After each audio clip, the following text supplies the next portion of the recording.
ขอนอบน้อมแด่พระผู้มีพระภาคเจ้าผู้เป็นบรมครูของเทวดาและมนุษย์ทั้งหลายขอนอบน้อมแด่พระอริยสัจธรรมคำสอนขององค์พระชินวรพระศาสดาเจ้าและขอนอบน้อมแด่พระอริยสงฆ์สาวกผู้เป็นเนื้อนาบุญของพระศาสดาสัมมาสัมพุทธเจ้าขอโอกาสพ่อแม่ครูบาอาจารย์คณะพระสงฆ์ทุกรูปตลอดอุบาสกอุบาสิกาวางมือลงอยู่ตามอัธยาศัยไม่ตรีที่ชอบอันอยู่ทางตั้งทางนั่งบ่ได้ก็สิเทิงๆหน่อยนึงคันเทิงบ่ไหวก็นอนล้มลงเหยียดคักๆให้มันสบายคิงแล้วก็เอาความคิดจิตใจตั้งไว้ที่ปลายจมูกว่าอย่าครูผู้นี้เทศน์ได้ดนได้หน่อยส่ำใดนับเบิ่งลมหายใจเจ้าของหายใจจักเทื่อเป็นการปฏิบัติไปพร้อม แล้วก็จะเข้าถึงซึ่งสรณธรรมทั้งสามคือพระพุทธพระธรรมพระสงฆ์แล้วก็เทวา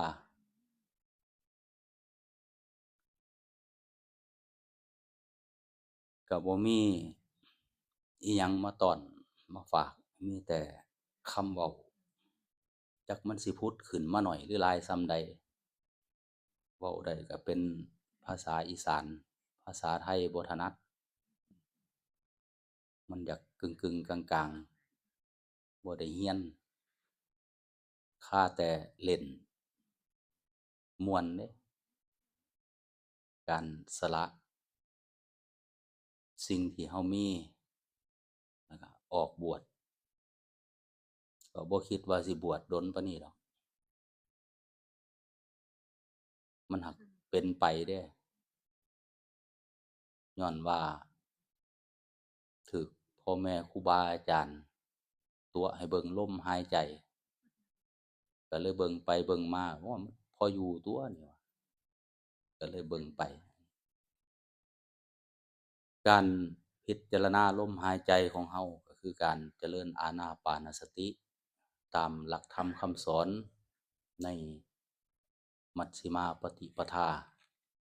ทางดำเนินของจิตหรือความคิด ปกติความคิดเฮามันก็อยู่ทั่วไปคิดเรื่องนั้นคิดเรื่องนี้คิดสิ่งใดก็จิตสนธิในสิ่งนั้นยิ่งคิดแต่สิ่งหนึ่งสิ่งใดอยู่ตลอดอันนั้นเรียกว่าเจตนาเป็นเจตสิกแห่งธรรมารมณ์ที่จะเฮ็ดให้เฮาปรารถนา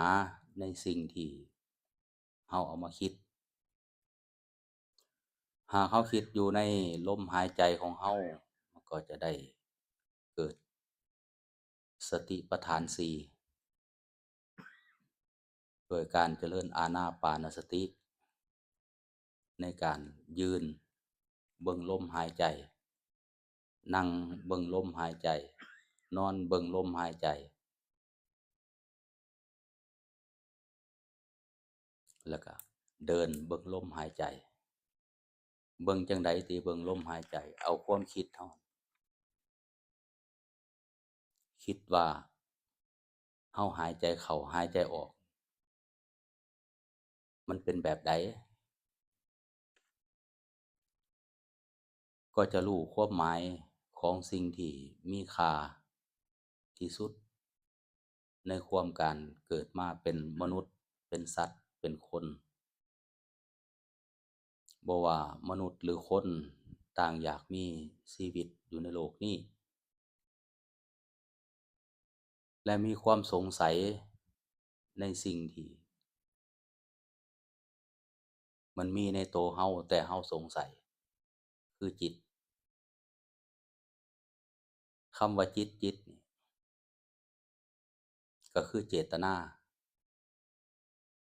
ในเจตนานั้นเฮาเจตนาต่อสิ่งใด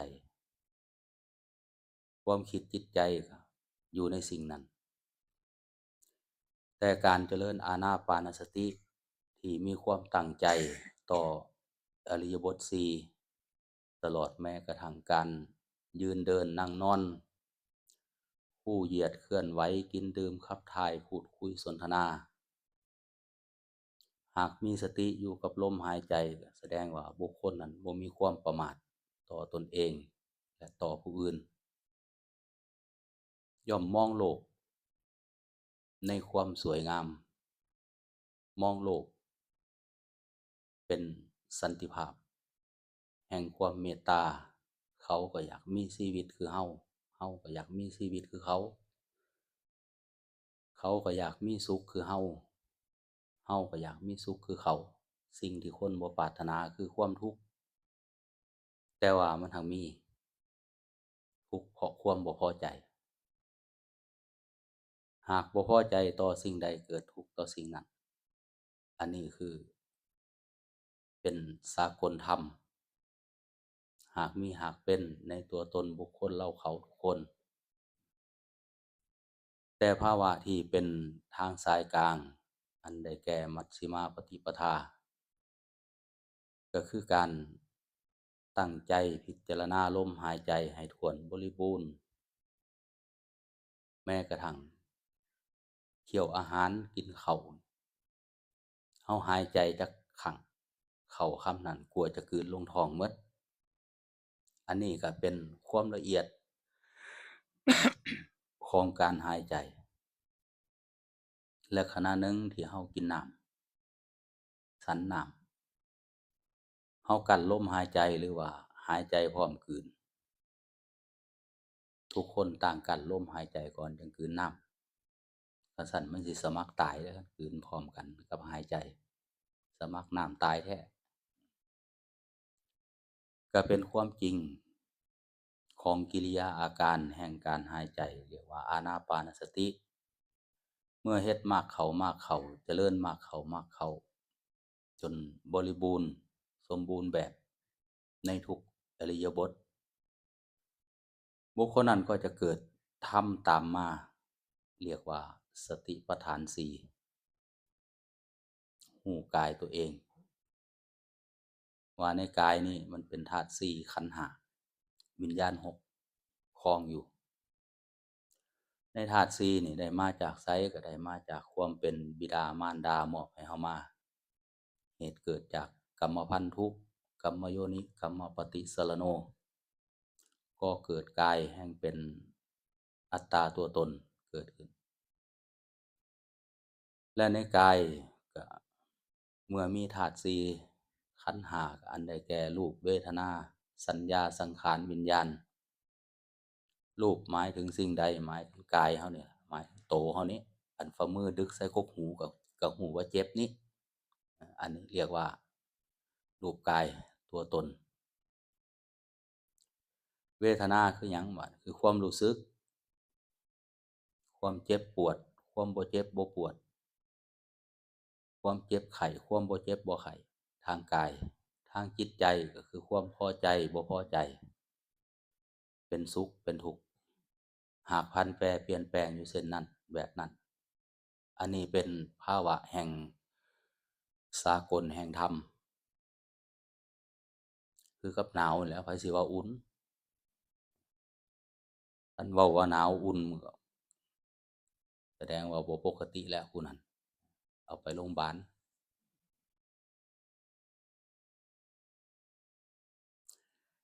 อันนี้เรียกว่าเวทนาสัญญาคือหยังบัดสัญญาก็คือความทรงจำทุกคนเกิดมา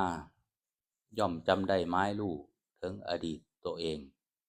ว่าทำสิ่งใดเกิดมาจั่งใดแต่น้อยๆเป็นแบบใดมาฮอดวัยกลางคนเป็นแบบใดฮอดวัยเฒ่าเป็นแบบใดก็คือวันๆที่ผ่านมาคืออดีตมันมาจบอยู่ที่สัญญาขันธ์มีหน้าที่จดจำอย่างเดียวไอ้กองแห่งสัญญาเนี่ยกองแห่งสังขารก็มีหน้าที่ในความปรุงแต่งนึกคิดมันก็บ่แต่งแต่ความนึกความคิดมันมาแต่งฮอดสรีระร่างกาย แขวว่องๆมันก็แต่งใส่ให้บ่มีแขวให้มีแขวเกิดขึ้นเหลืออยู่เล่มเดียวก็ยังเต็มปากก็ยังว่าอยู่นี่คือการตกแต่งของสังขารอันเป็นนามสังขารและรูปสังขารที่นี่วิญญาณกองแห่งวิญญาณก็ได้แก่วิญญาณทางกายมันก็หูหนาวแบบนี้แหละ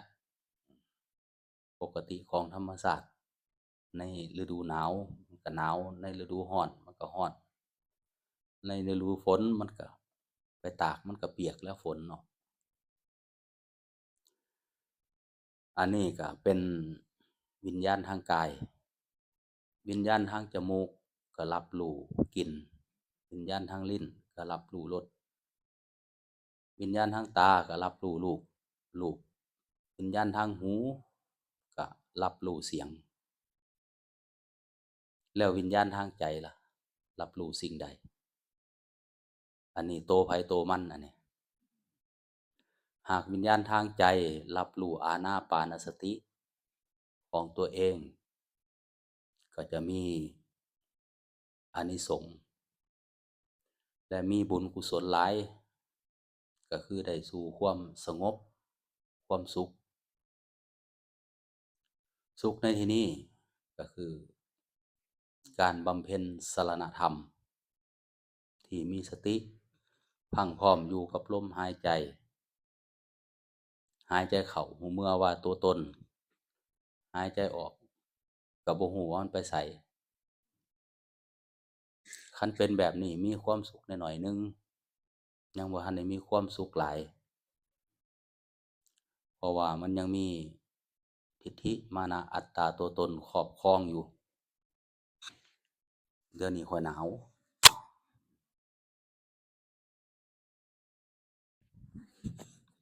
บื้อจักบึดจักบื้ออยู่บ่หมู่เจ้า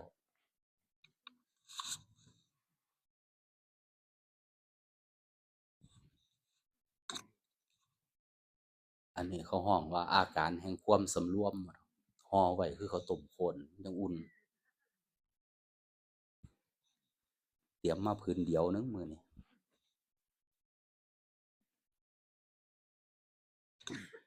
ก็ดีใจที่มาเห็นพ่อแม่ครูบาอาจารย์และศรัทธาญาติโยมตั้งอกตั้งใจปฏิบัติในการฟังธรรมในช่วงราตรีการหนึ่งแห่ง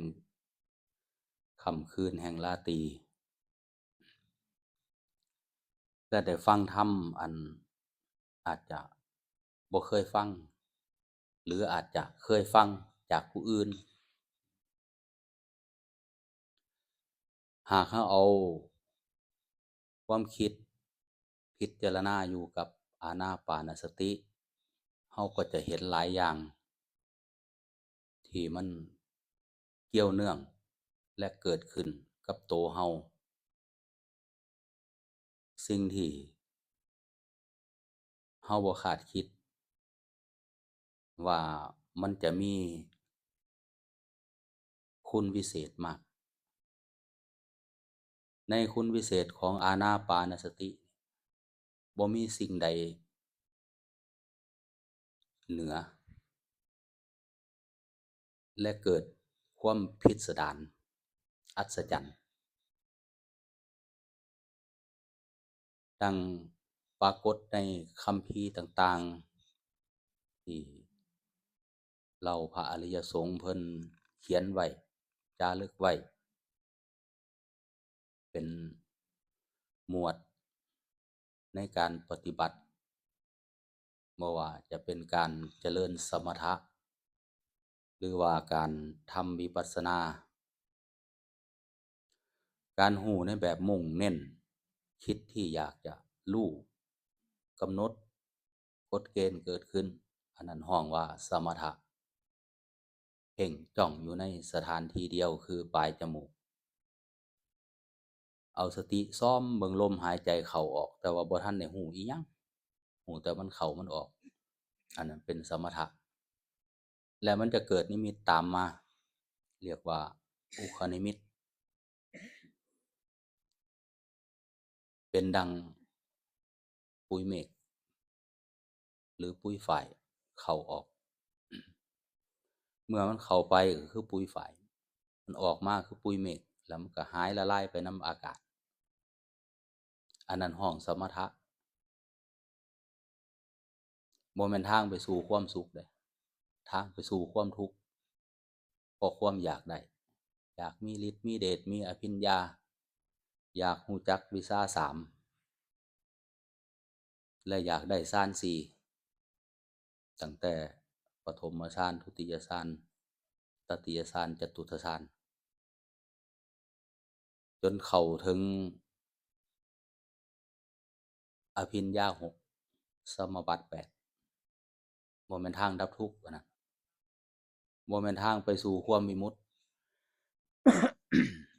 ทางไปสู่ฤทธิ์สู่เดชทางทุกข์ทุกข์ก็ทุกข์ลื่นบ้านเขาสุขก็สุขลื่นเมืองเขายามเขาไปสู่ฌาน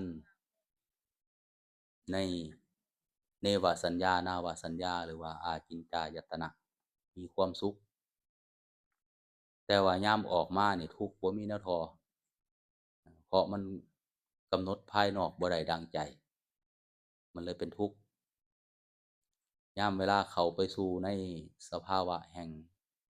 ฌานมันมีความสุขแต่มีอานิสงส์หลายก็เป็นภาวะหนึ่งของสมถะในขั้นพื้นฐานหรือว่าในการฝึกเพื่อความอดทนและในการบำเพ็ญสรณธรรมเพื่อก้าวข้ามซึ่งสมถะออกสู่วิปัสสนาการอยู่ในวิปัสสนาหมายถึงการมีสติบริบูรณ์ถ้วนในอริยบททั้งสี่ยืนเดินนั่งนอนคู่เหยียดเคลื่อนไหวคือกับนอนนับลมหายใจว่าได้เท่าใดก็บ่ฮู้หลับก่อนบ่ฮู้เมื่อเจ้าของว่าเจ้าของหลับตอนใดแต่ว่าตื่นเช้าขึ้นมาเพิ่นฮู้จักว่าเจ้าของนับฮอดเลขใดนี่ก็อัศจรรย์ลองเฮ็ดเบิ่งเฮ็ดหลายๆเพิ่นเป็นคนบ่พอบาทเด้เนาะบ่คือบ้านคือเมืองเขาเป็นคือผู้เว้านี่แหละบ่คือบ้านคือเมืองเขาเว้าแล้วเกี่ยวไปโง่มาคันเว้าเรื่องลมหายใจนี่หมดคืนสอดแจ้งก็ได้10มื้อก็ได้คันเว้าเรื่องอื่นบ่เป็นเมื่อเฮามองไปมีสติคิดพิจารณาไปให้มันครบอริยบทสี่ยืนเดินนั่งนอนคู่เหยียดเคลื่อนไหวกินดื่มขับถ่ายพูดคุยสนทนาเมื่อครบบริบูรณ์สติปัฏฐานสี่ก็เกิดขึ้นอันนี้ห้องว่าธรรมเป็นหลักธรรมคำสอนขององค์พระชินวรพระศาสดาสัมมาสัมพุทธเจ้าและเป็นหลักธรรมคำสอนสืบทอดจากพระศาสดาซึ่งมีอยู่ในอริยสงฆ์สาวก8จำพวก4หมู่เหล่าผู้ที่เพิ่นเจริญอานาปานสตินอกเหนือจากหันบ่ปรากฏนอกเหนือจากนั้นบุคคลผู้เจริญอานาปานสติก็คือบุคคลผู้เจริญด้วยธรรมอันเป็นมัชฌิมาธรรมทางสายกลางทางไปสู่ความวิมุตติมื้อนี้อาจจะเห็นลมหายใจเพราะว่าวับแวมๆมื้อหน้าอาจจะเห็นชัดเจนและมื้อต่อไปอาจจะเข้าถึงซึ่งสรณะในอานาปานสติอันได้แก่พระพุทธพระธรรมพระสงฆ์มีจิตใจนอบน้อมต่อหลักธรรมคำสอนมีจิตใจนอบน้อมต่อพระพุทธเจ้าและมีความศรัทธาที่พรั่งพร้อมจะเป็นผู้สืบทอดหลักธรรมในทั้งหมด84,000พระธรรมขันธ์และเป็นผู้พรั่งพร้อมด้วยการอยู่ในความเป็นผู้ปราศจากครัวเรือนและมีความเมตตา ต่อสรรพสัตว์และปวงสัตว์ในสรณธรรมทั้ง3ก็คือพระพุทธเฮาก็จะระลึกเห็นแต่คุณของพระศาสดาบ่ว่าจะเป็นองค์ปฐมนับแต่อดีตแห่งการล่วงมาพระสมณเจ้าที่ปางก่อนจนถึงองค์แห่งปัจจุบันสมณโคดมและอนาคตพระศรีอริยเมตไตรก็ย่อมระลึกถึงคุณของพระพุทธเจ้าทุกพระองค์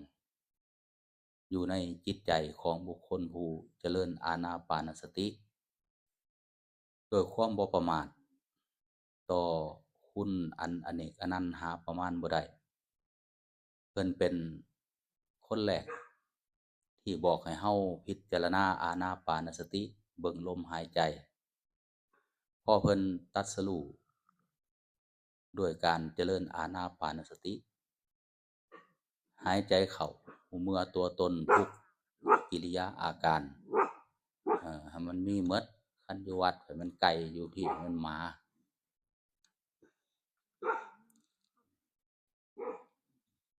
มันเฮาเป็นเด้คันเว้าเรื่อง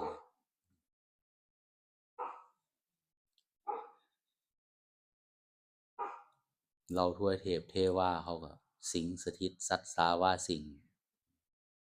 มาขอบุญกุศลนำก็ให้ได้ซ้ำกันนั่นละ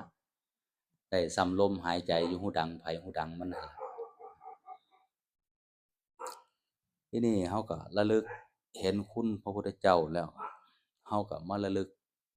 เห็นหลักธรรมคำสอนเพิ่นก็คือ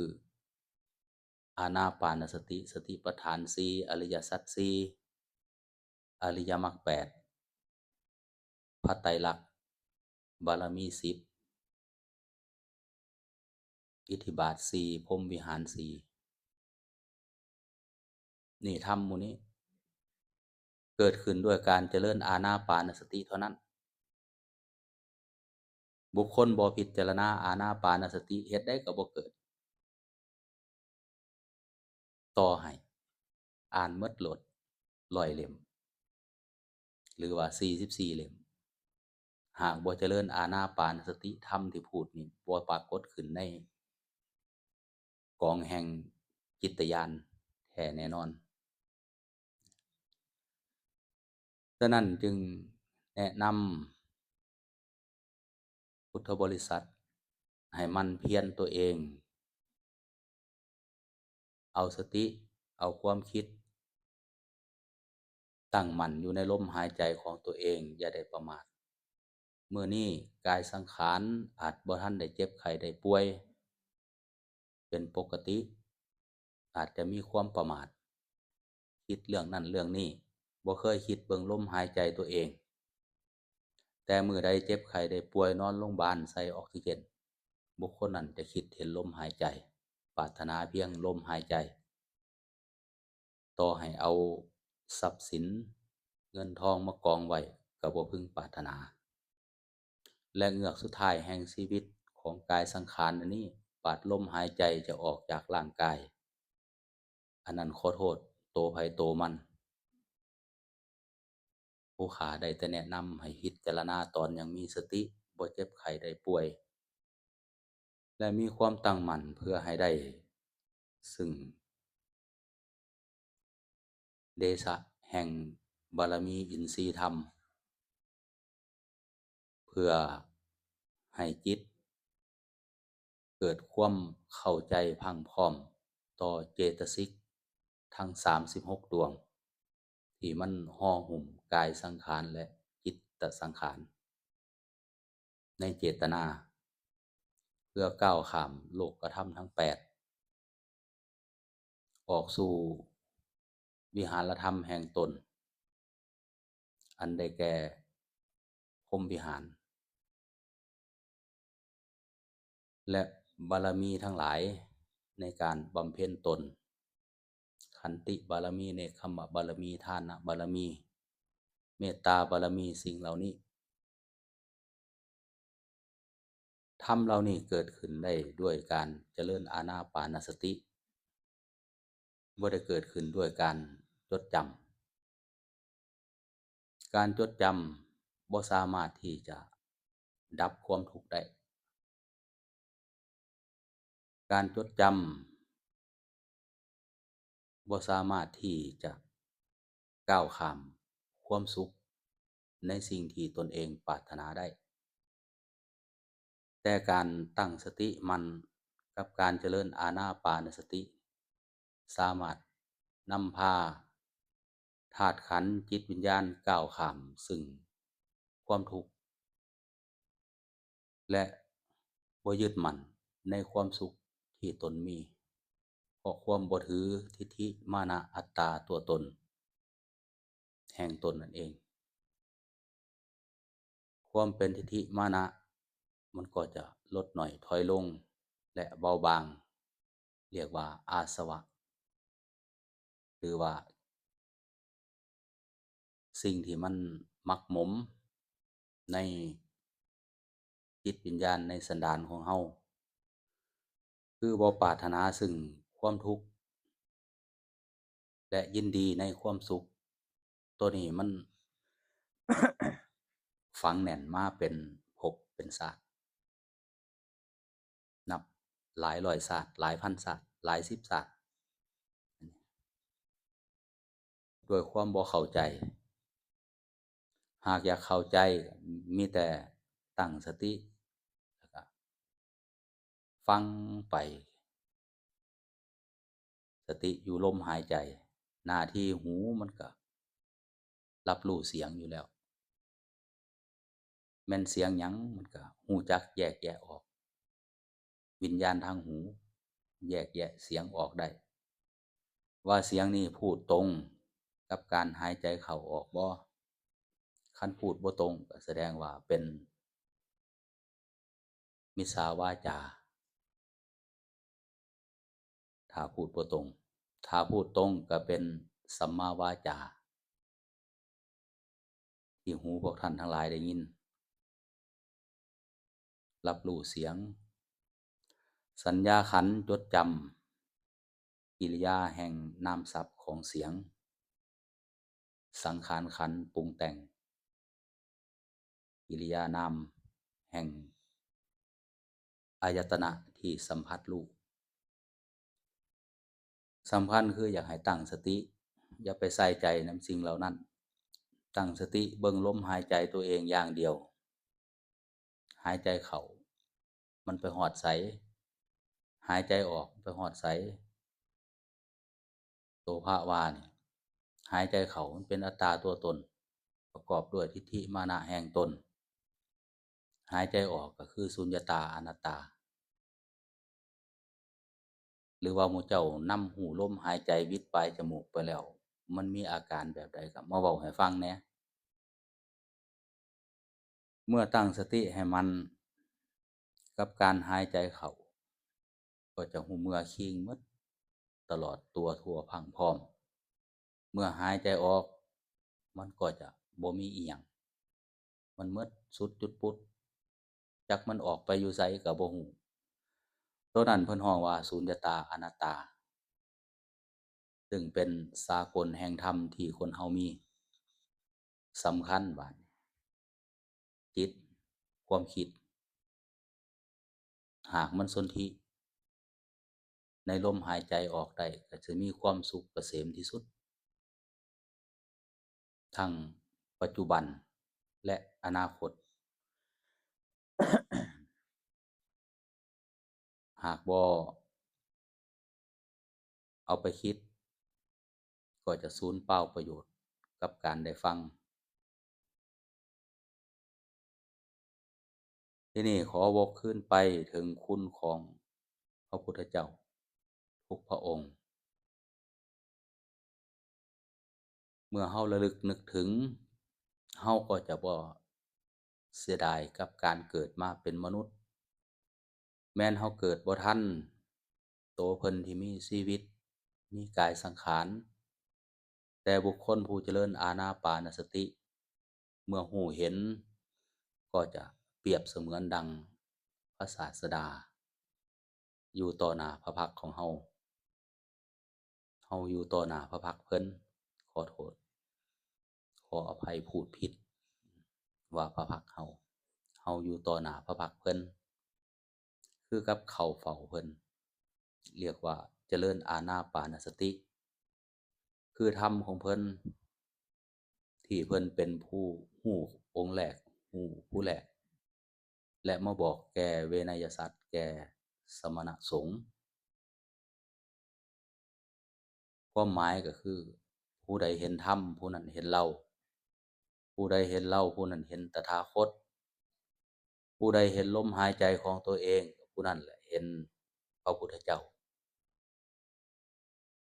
ผู้ใดเห็นพระพุทธเจ้าผู้นั้นแหละได้เข้าเฝ้าพระตถาคตโดยการเจริญอานาปานสติคือลมหายใจของตัวเองที่นี่เมื่อถึงจุดนี้เรียกว่าเข้าถึงสรณธรรมอันใดแก่พระพุทธและพระธรรมก็คือคำสอนของเพิ่นและหลักการปฏิบัติส่วนพระสงฆ์เฮาสิเข้าถึงก็บวชนั่นแหล้วบวชปาลูกปาผัวปาลูกปาเมียโกนหัวโล้นห่มเหลืองอุ้มบาตรหาขอทานออกบวชตามเพิ่นก็เข้าถึงแล้วแหละคำว่าพระสงฆ์สรณะอันที่สามเข้าง่ายเด้เฮ็ดง่ายผู้ข้าก็บวชเล่นซื่อๆอยู่ไปอยู่มา12เดือนมันไวโพดไวหลายจนฮอด29 ปีก็ยังว่ามันไวอยู่พอระลึกย้อนคืนไปบัดโอ้อดีตชาติ3-4ชาติที่ผ่านมามันไวอีหลีอนาคตข้างหน้าบ่จักอนาคตข้างหน้าบ่ฮู้แต่ปัจจุบันคืนไปหาอดีตอนาคตบ่ฮู้แต่ลมอยู่หูดังนี่มันสิหมดมื้อใดเฝ้ามองเบิ่งมันด้วยสติด้วยความรู้เมื่อว่ามันเข้ามันออกแสดงว่าเฮายังมีชีวิตอยู่มันหยุดการเข้าการออกแสดงว่าเฮาดับขันธ์เข้าสู่นิพพานเพราะความปรารถนาเช่นนั้นมีความปรารถนาในความเป็นวิมุตติในชาติปัจจุบันก็คือนิพพานคือกันกับเฮาปรารถนาที่อยากได้ข้าวเต็มเหล้าเฮาก็ย่อมเฮ็ดไร่เฮ็ดนาตั่วมันจั่งสิได้ข้าวปลูกมันสิได้ข้าวมันบ่ได้เดะเฮาก็ต้องไถไร่ไถนาหว่านเม็ดข้าวพืชพันธุ์ให้มันเกิดขึ้นในทุ่งไร่ทุ่งนาเมื่อถึงฤดูกาลก็ได้เก็บเกี่ยวเป็นเม็ดข้าวนั่นคือเจตนาของชาวนาเจตนาของแม่ค้าพ่อขายก็หาสิ่งของมาขายจึงได้สำเร็จผลกำไรเจตนาของพระสงฆ์เมื่อออกบวชปรารถนาซึ่งหลักธรรมคำสอนก็ได้รู้ตามหลักธรรมคำสอนขององค์พระชินวรศาสดาและรู้ตามพ่อแม่ครูบาอาจารย์ผู้เป็นอริยสงฆ์ผู้เป็นผู้สืบทอดหลักธรรมมาถึงปัจจุบันและเมื่อเฮามีความปรารถนาเจตนาต่อวิมุตติหรือภาวะแห่งนิพพานก็คือก้าวข้ามให้มันได้ในใจความรักความโลภความโกรธความหลง